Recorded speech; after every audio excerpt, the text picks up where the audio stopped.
right.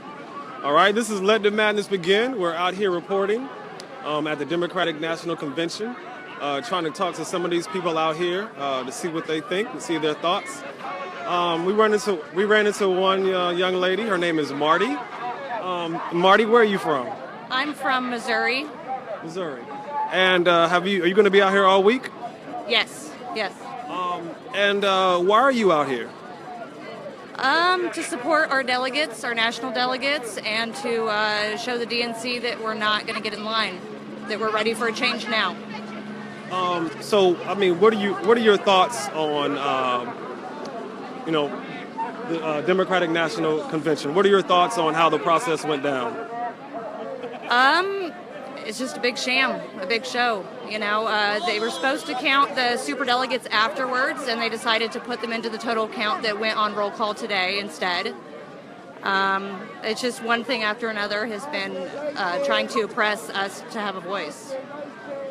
How do you feel about Bernie Sanders endorsing Hillary Clinton? Does that really change anything for you and your the platform that you support? Absolutely not. This isn't just about Bernie. It's about all of us and moving forward. It's time to go vote down ballot. We got to change it from the bottom up. That's the kind of perspective we've been hearing all day. This movement is bigger than Bernie. Bernie is only one person. But all the people we see out here, that is the platform, that is the movement. I want to thank you, Marty. Marty with the blue-green hair. Thank you for talking to us and Let the Madness Begin. We'll continue and do some streaming later. Okay. Thank you. Nice to meet you. Nice to meet you too. All right, we're going to continue covering this. Right now we're outside of the Wells Fargo Arena. Yeah, right now we're outside of the Wells Fargo Arena, and a few people have already tried to they have crossed over the rail, the fence that they have out here right now.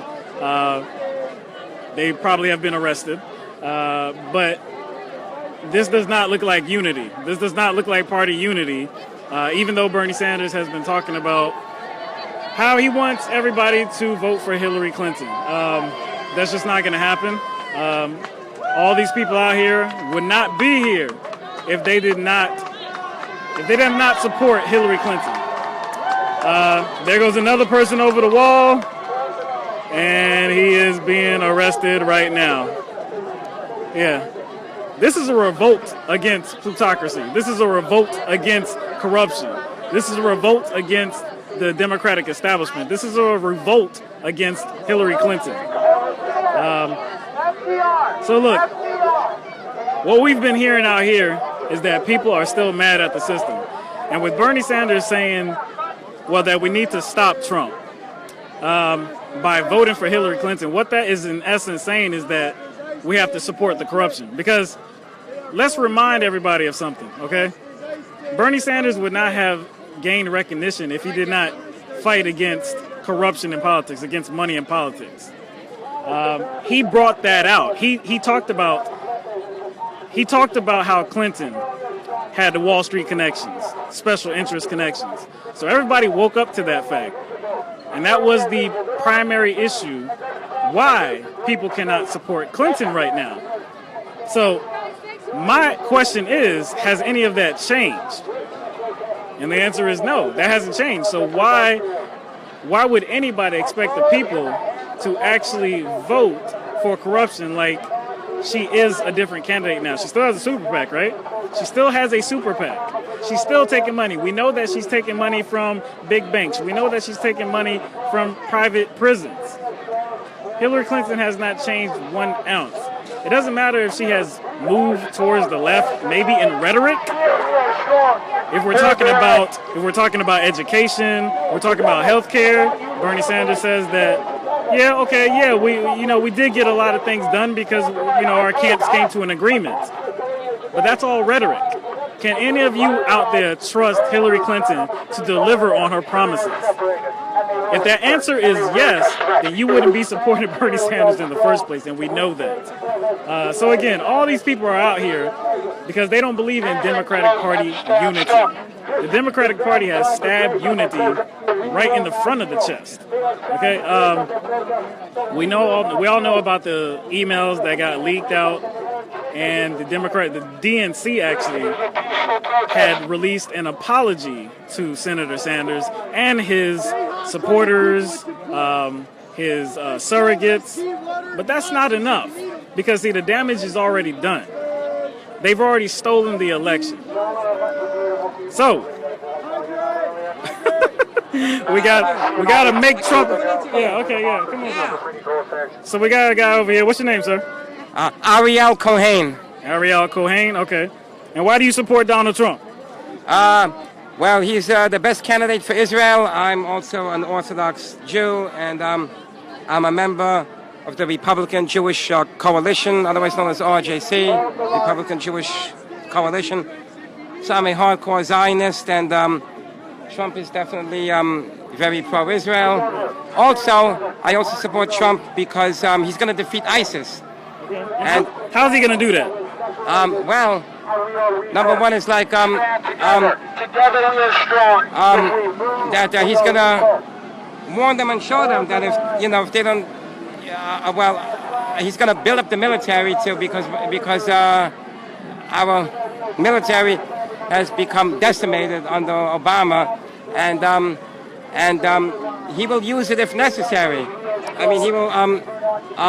We've heard that talking point before about how we need to build up the military. The military is decimated. With Trump, with a strong president, we will again have a strong military force.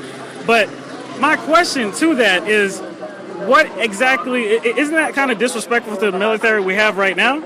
No. As a matter of fact, the military is all for it. If you took a survey of the military, you would find that above 90%. Above 90%? I mean, like way above 90% supports Trump, and they always support the Republican candidates.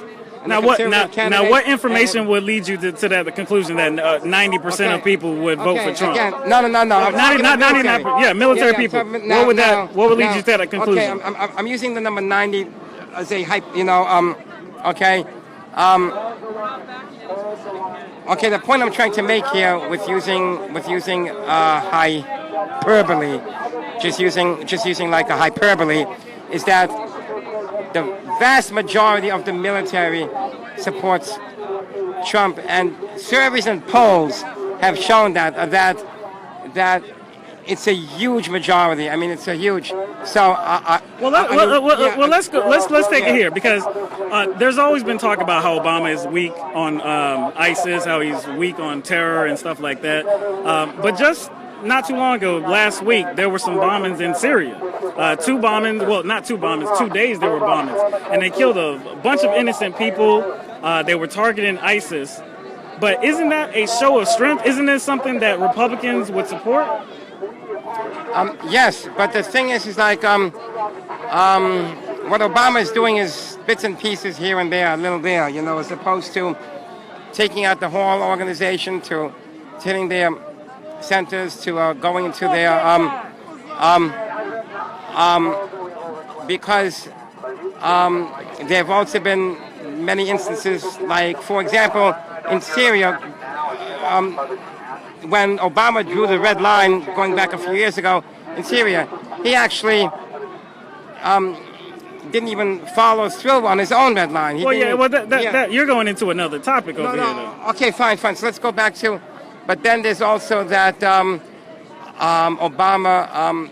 He never calls Islamic terrorism for what it is. He always. But I could call Islamic terrorism pineapples. It doesn't mean that we're not going to go after them furiously. Yes, but the thing is that Obama has not gone after them nearly. So okay, let me ask you this: what do you want to see in the next president? What do you want to see in the next president? Forget the name Donald Trump. What is important to you in the next president? Okay, like I basically want to see in the next president someone who will completely bomb the hell out of ISIS, completely decimate them, destroy them. Also the immigration policies to build a wall. Now, when you completely decimate ISIS, you do realize that will come with consequences. That will come with breeding more terrorism. That will come with a lot of innocent civilians being killed as well. No, I don't believe so, because there's It just happened just last week. Okay, yeah, but as Ronald Reagan said, peace through strength, and that they are scared when you show them a show of force, and they back down. And when Wouldn't they actually? But haven't we learned that with the Iraq War that they actually got furious, that they actually got mad, and that led to the increase of ISIS? Okay, well, when you rain terror on a people, it usually gets them pretty upset. So if you try to decimate ISIS and you do take innocent civilians in that process, you're going to create a whole lot more people all across the globe that actually hate America. Yeah. So do you think that would be prudent? But the Iraq War was a mistake, as Trump himself stated. And the thing is like when you just try to negotiate as the Democrats and the Bernie people want to do, and just try to always sit down and make peace and do all this a kumbaya stuff and try to play nice and be politically correct, and they're always going to want more and more and more, and then it's never going to stop, and they're going to increase, just like when Israel has given in concession after concession, land after land.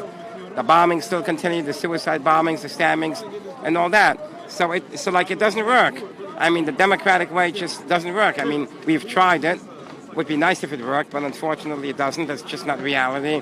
All right, man. Well, we appreciate your comments, man.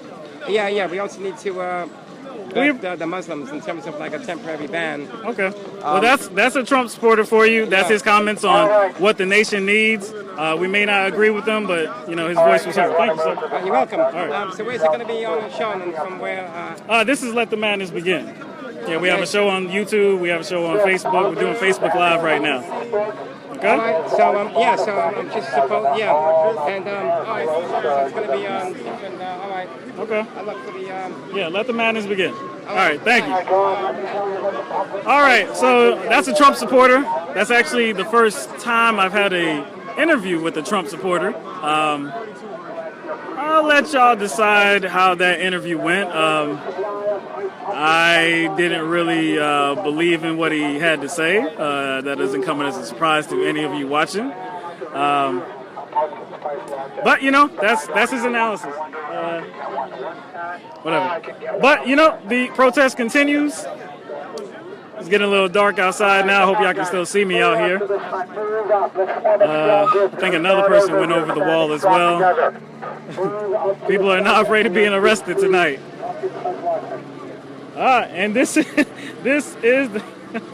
we put a picture of this up on Facebook earlier. And what's your name? Andrea. Andrea, okay. Yes. And you made this? I wanted to show you, yes. Yes. This is an excellent sign right here. This is another great thing now. Yeah. She's selling them there. She's selling them? Bad versus worse. This is what we're with now. I like that. On here, there is a multitude of different issues why we should all not like Hillary Clinton. I assume a lot of time went into this. It's sad, right? Yeah. So sad. I know. Depressing. Well, I appreciate you showing this. I appreciate you showing this and continue the movement. We need to show it. We need to end this trap of the two-party system. We need to end it.